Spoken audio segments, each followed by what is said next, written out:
ॐ भूर्भुवः स्वः तत्तत्सवितुर्वरेण्यं भर्गो देवस्य धीमहि धियो यो नः प्रचोदयात्।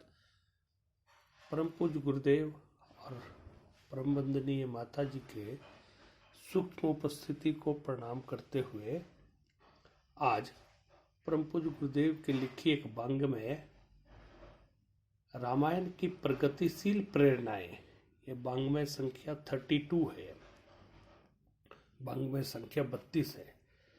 इसके संदर्भ में थोड़ी आपसे चर्चा करनी थी। 22 जनवरी को एक ऐतिहासिक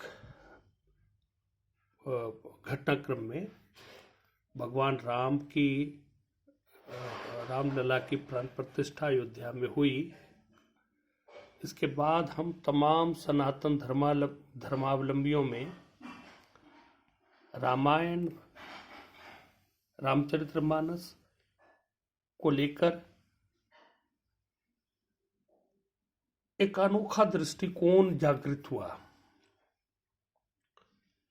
चर्चा में,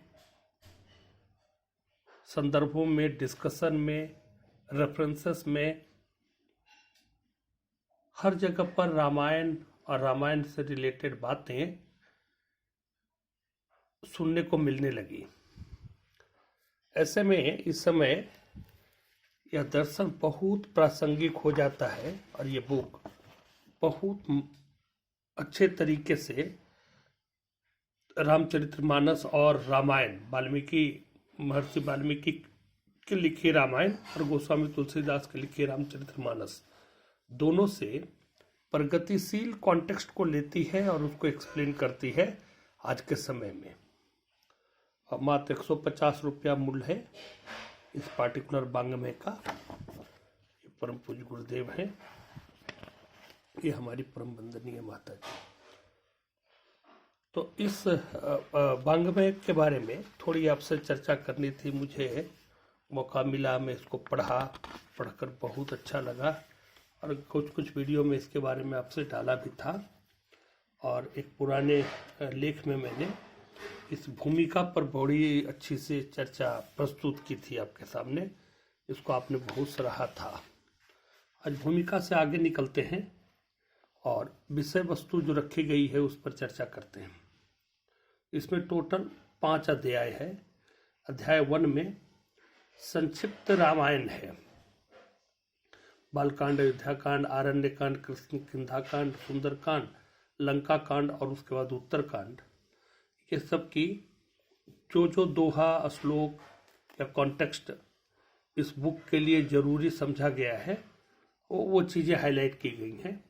ये हूबहू रामचरितमानस की पंक्तियां हैं, एज इट इज, लेकिन ये उसका मात्र सबसेट है, छोटा सा सेगमेंट है। वैसे लोग जो कर्मानुसार चीज़ों को पढ़ना चाहते हैं वो रामचरितमानस से ही पढ़ें। यहाँ केवल उसके कुछ प्रसंगों को लिया है। अध्याय 2 में आप देखें तो रामचरितमानस की प्रगतिशील प्रेरणा है इसमें, कि उस समय भी सनातन हिंदू धर्म में कितनी बेहतर दर्शन, कितनी बेहतर फिलॉसफी गोस्वामी तुलसीदास जी ने प्रतिबिंबित की है समाज की। तो हिंदू दर्शन समझने का मौका मिलेगा आपको। रामचरितमानस को जब सबसे पहले गोस्वामी तुलसीदास जी शुरू करते हैं ना, तो उसमें वो रामचरितमानस को इंट्रोड्यूस कर रहे हैं। विनय, पहले तो देवताओं की, अलग अलग देवताओं की प्रार्थना करते हैं। उसी में वो रामचरितमानस को एक तीर्थ राज प्रयाग से कंपैरिजन करते हैं गोस्वामी तुलसीदास जी। तो उसको यहाँ उठाया गया है कि रामचरितमानस अलौकिक तीर्थ राज है। फिर आस्तिकता का प्रकरण है। फिर ईश्वर के 3 स्वरूप, निराकार, साकार और अवतार, इस पर चर्चा हुई है। फिर भक्ति की महिमा काकभुसुंडी वाले प्रकरण में बतलाई गई है। ईश्वर भक्ति और उसका स्वरूप की चर्चा हुई है। और फिर आगे यदि बढ़ते चाहे इसी से तो आध्यात्मिकता आई है। ज्ञान और भक्ति के बाद आध्यात्मिकता का प्रकरण है।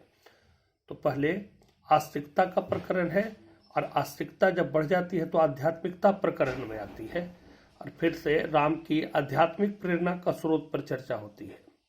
फिर मन और बुद्धि को परिष्कार करने की बात होती है, संत और असंत के बारे में बात होती है, सत्संग और कुसंग के बारे में बात होती है, और आध्यात्मिकता के बाद फिर धार्मिकता का प्रकरण आता है उसमें। और पहले आए देखिए आस्तिकता, फिर आध्यात्मिकता, और फिर आता है धार्मिकता का प्रकरण, और उसमें धर्म से रिलेटेड बातें होती है।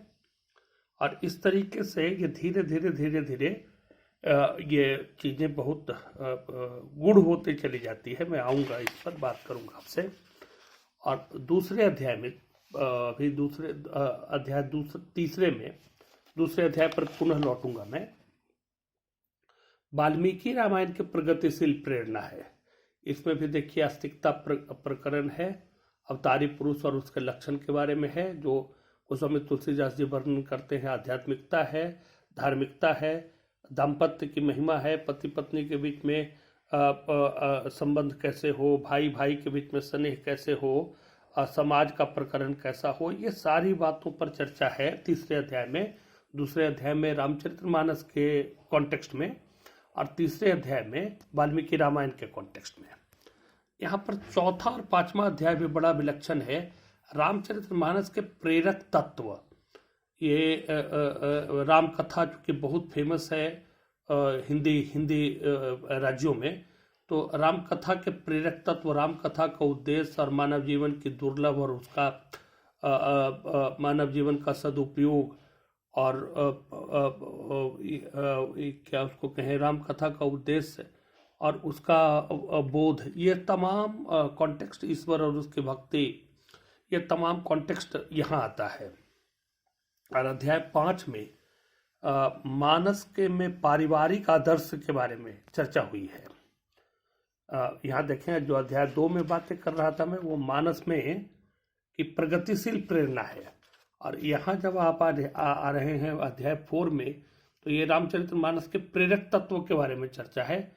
और जब 5वें अध्याय में आएंगे तो ये पारिवारिक आदर्श की बात है, जिसमें नारी का श्रद्धेय स्वरूप के बारे में है, महिलाओं के प्रति मान्यताओं के बारे में है, दाम्पत्य आदर्श विवाह के बारे में है, अभिभावकों का कर्तव्य है, ससुराल पक्ष का नीति निर्वहन है, परिवार आदर्शवान बने, निष्ठावान बने, उसके बारे में चर्चा है, और अनीति के विरुद्ध संघर्ष है। तो ऐसे बहुत सारे बिंदुओं पर चर्चा हुई है। मैं इसमें एक एक प्रकरण आपके साथ विस्तार से डिस्कस करना चाहता हूं, और आगे के वीडियो में करूंगा। और मैं पहले शुरुआत में नारी का श्रेष्ठ स्वरूप से ही शुरू कर रहा हूं, या क्योंकि इसको मैं हाल में भी पढ़ा हूं, पूरी बुक पढ़ा हूं, तो जाहिर है जो अध्याय 5 है वो अभी तुरंत का तुरंत पढ़ा हूं, तो ये हमारे जहन में अभी ज़्यादा ताजी है। तो इस वजह से मैं इसके ऊपर पहले फोकस करूंगा। और जब आप पढ़ेंगे तो बहुत गूढ़ बातें और बहुत सुगमता से परम पूज्य गुरुदेव ने इसको हाईलाइट की है। तो मेरी अपील यही होगी कि हम सब भगवान राम के चरित्र से प्रेरणा लेते हुए उसको अपने जीवन में उतारने की कोशिश करें। और जब ऐसा सोचेंगे तो सर्टेनली ये बुक हमें बहुत मदद करने वाली है और मार्गदर्शन करने वाली है। तो मेरे अपने समझदारी से तो ये पुस्तक भंग में हर एक घर में होनी चाहिए। और निवेदन करता हूं कि आप जरूर इस वाङ्मय को ऑल वर्ल्ड गायत्री परिवार के स्टोर से खरीदें, या नज़दीकी में जो आपके शहर में शक्तिपीठ या चेतना केंद्र हो, वहाँ से एक पुस्तक मिल जाएगी आपको। तो ये पुस्तक जरूर पढ़नी चाहिए, भक्ति भाव से भी पढ़नी चाहिए, और जो आध्यात्मिक प्रवृत्ति से हैं और आध्यात्मिक तत्व विवेचन करना चाहते हैं उनके वास्ते भी ये पुस्तक बहुत यूजफुल है। और ये पुस्तक है रामायण की प्रगतिशील प्रेरणाएं, वाङ्मय नंबर 32। तो आशा करता हूँ कि आप ये वीडियो के माध्यम से इस वाङ्मय पर एक बार जरूर दृष्टि डालेंगे। आगे फिर मैं अध्याय 2 से या 5 से, जहां से हमें सहूलियत होगी, मैं एक चर्चा का शुभारंभ करूंगा। भगवान राम के प्रति एक तुक्ष पुष्प के रूप में मैं ये चर्चा शुरू कर रहा हूं और अपने तरफ से उनके चरणों में अर्पित करने की एक कोशिश कर रहा हूं। आशा है आप सब लोग हमारे साथ भगवान राम के चरित्र को समझते हुए अपने जीवन को बेहतर बनाने की इस यात्रा में जरूर शामिल होंगे और हम साथ मिलकर आगे यात्रा को एक मंजिल तक ले चलने की कोशिश करेंगे।